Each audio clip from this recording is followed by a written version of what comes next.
હાલો friends, હું છું નૈના અને નૈનાના ગુજરાતી કિચનમાં તમારું સ્વાગત કરું છું. આજે આપણે બનાવવાના છે મમરાના લાડવાની રેસીપી.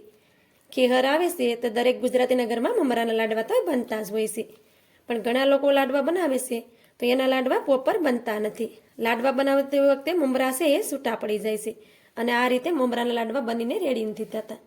તો આજે આપણે પરફેક્ટ માપની સાથે લાડવા બનાવશું તો લાડવા આપણા પહેલી જ વારમાં પરફેક્ટ બનશે અને ખાવામાં બહુ ટેસ્ટી લાગશે અને એકદમ ક્રિસ્પી બનશે. તો ચાલો રેસીપી બનાવવાનું ચાલુ કરીએ. આજે આપણે બનાવશું મમરાના લાડવાની રેસીપી. તો તેનો પહેલાં આપણે માપ જોશું. જો મમરાના લાડવા આપણે માપ લઈને બનાવશું તો લાડવા એકદમ પરફેક્ટ જ બનશે અને ખીહર આવે છે તો દરેક ગુજરાતીના ઘરમાં મમરાના લાડવા તો બનતા જ હોય છે. તો આપણે આ વેટકી ભરી અને 3 વેટકી ભરીને મમરા લેવાના છે. તો તેને આપણે કડાઈમાં નાખી દઈશું. કડાઈને મેં ગેસ ઉપર રાખી દીધી છે, પણ ગેસ મેં ચાલુ નથી કર્યો. તો આપણે આ 3 વાટકી ભરીને મમરાને કડાઈમાં નાખી દીધા છે. મમરા તમારા એકદમ ક્રિસ્પી હોય તો તમારે એને શેકવાની તો પણ ચાલે, પણ આમાં થોડુંક મોઈસર છે એટલે હું એને શેકું છું, નકર આપણે ન શેકીએ તો પણ ચાલે.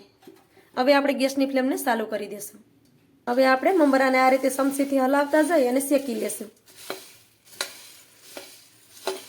આ રીતે આપણે મમરાને ફેરવતા ગયા છે અને શેકી લીધા છે. 1 મિનિટ જેવું આપણે એને શેક્યું છે અને મમરામાંથી મોઈસ્ચર ખતમ થઈ ગયું છે અને મમરા આપણા ક્રિસ્પી બની ગયા છે. આ રીતે આપણે મમરાનો દાણો લઈ અને એને શેક કરવાનો. તમે જોઈ શકો છો કે મમરા આપણા તૂટી જાય છે કેમ કે એકદમ ક્રિસ્પી છે. તો મમરાને આપણે એક વાસણમાં કાઢી લેશું. બધા મમરાને આપણે એક વાસણમાં કાઢી લીધા છે. હવે આપણે કડાઈમાં ગોળ નાખશું. તો જે વાટકી ભરીને આપણે મમરા લીધા છે એ વાટકી ભરીને આપણે 1 વાટકી ગોળ લેવાનો છે. 3 વાટકી મમરા હોય તો તેને સામે 1 વાટકી ભરીને ગોળ લેવાનો છે. આ રીતે તમે બનાવશો તો લાડવા તમારા પરફેક્ટ જ બનશે. તેને કડાઈમાં નાખી દઈએ અને ગોળની સાથે આપણે 2 ચમચી જેટલું પાણી નાખવાનું છે અને ગોળને આપણે આ રીતે સારી રીતે મિક્સ કરવાનો અને તેની ચાસણી બનાવશું. ગેસની ફ્લેમને આપણે ધીમી જ રાખશું કેમ કે ગળ બળી જાય ને તો લાડવા ખાવામાં સારા નથી લાગતા. તો આ રીતે આપણે ગળને હલાવતા જશું અને ચાસણી બનાવી લેશું. તો આપણે ગોળને એકલાને તેમાં નથી નાખવાનો, ગોળની સાથે આપણે 2 ચમચી જેટલું પાણી નાખવાનું છે. એ ગોળ છે એ સારી રીતે મિક્સ થઈ જાય ને પછી આ રીતે આપણે મિક્સ કરશું તો ગોળ સારી રીતે મિક્સ થઈ જશે. મમરાના લાડુ આ રીતે જ બનાવવામાં આવે છે અને તમે પણ આ રીતે બનાવજો. તમારા પણ મમરા પરફેક્ટ જ બનશે. કોઈ પણ વસ્તુ બનાવવાની હોય એની હું તમને પ્રોપર જ રીત બતાવીશ જેથી કરી તમારી વસ્તુ પણ ખરાબ ન થાય. જો મારી રેસીપી તમને સારી લાગતી હોય અને હજી સુધી મારી ચેનલને તમે સબસ્ક્રાઈબ ન કરી હોય તો સબસ્ક્રાઈબ કરી દેજો અને મને સપોર્ટ કરવાનું ભૂલતા નહીં. ગોળને આપણે આ રીતે હલાવતા ગયા છે અને તમે જોઈ શકો છો ગોળ આપણો સારી રીતે આમ ઉકળવા માંડ્યો છે. હવે આપણે વાટકામાં થોડુંક પાણી લેવાનું અને એમાં આપણે થોડીક ચાસણી આ રીતે નાખી દેવાની. થોડીક ઠંડી થાય પછી એને શેક કરશું. હવે આપણે ચાસણીને શેક કરશું. તો તમે જોઈ શકો છો કે હજી ચાસણી છે એ એકદમ ઢીલી છે. જો હજી આપણી ચાસણી નથી બની.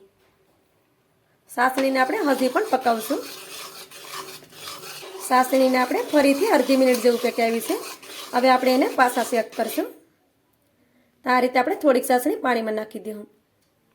તો તમે જોઈ શકો છો કે ગોળ છે એ પાણીમાં ફેલાતો નથી. જો આ રીતે એ ફેલાય નહીં ગોળ તો ચાસણી એકદમ પરફેક્ટ હોય, કેમ કે આ રીતે પાણીમાં તમે ગોળ નાખો ને તો એ ફેલાતો નથી. જો તો આપણી ચાસણી એકદમ પરફેક્ટ છે. ગોળનો અવાજ પણ તમે સાંભળી શકો છો. જો એકદમ કડક છે ચાસણી. ચાસણી બનીને રેડી થઈ ગઈ છે. હવે આમાં આપણે 1 ચમચી ભરીને ઘી નાખી દઈશું અને સારી રીતે મિક્સ કરી દઈશું. આવી રીતે થોડુંક ઘી નાખવાથી આપણે લાડવા છે એ ખાતી વખતે આપણે મોઢામાં ચોંટતા નથી અને એકદમ ક્રિસ્પી રહે છે. હવે આમાં આપણે મમરા નાખી દઈશું અને સારી રીતે એને મિક્સ કરી દેવાનું. કડાઈને આ રીતે પકડી અને આપણે સારી રીતે મમરાને મિક્સ કરવાના.